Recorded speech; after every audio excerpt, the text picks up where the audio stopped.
Dalam video ini kita akan membahas struktur membran sel. Ketika para ilmuwan melihat pada membran sel yang selektif, permeabel, mereka menggambarkan strukturnya sebagai mozaik cair.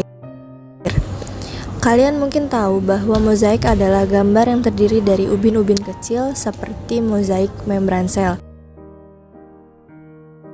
yang terdiri dari bagian-bagian yang berbeda, serta membran sel memiliki dua lapisan fosfolipid disebut sebagai lapisan ganda. Lipid lapisan ganda, lipid tidak kaku, fosfolipid di dalamnya, memiliki kemampuan untuk bergerak dalam gerakan seperti gelombang yang fleksibel. Mari kita lihat lebih dekat pada beberapa fosfolipid. Bagian kepalanya yang bulat bersifat hidrofilik, yang artinya tertarik pada air. Baik cairan ekstraseluler, artinya cairan di luar sel, maupun sitoplasma di dalam sel.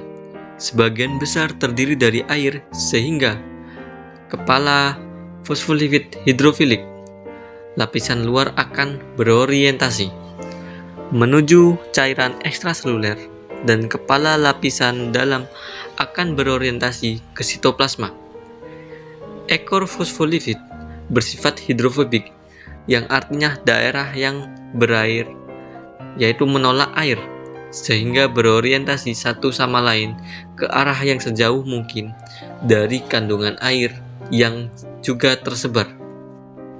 Protein tertanam dalam fosfolipid, beberapa dengan karbohidrat yang melekat, sehingga dalam model mozaik cair, membran sel terdiri dari bagian-bagian yang berbeda, dan bagian-bagian ini membentuk batas fleksibel di sekeliling sel.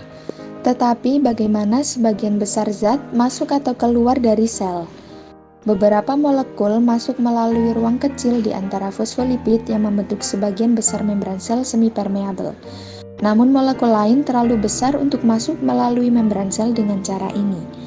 Jadi bagaimana molekul yang lebih besar ini bisa melewati membran sel sehingga molekul dapat bergerak?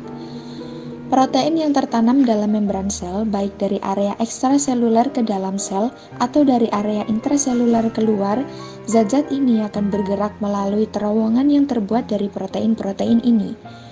Kita akan mengeksplorasi bagaimana segala sesuatu bergerak melalui membran sel secara lebih rinci secara terpisah.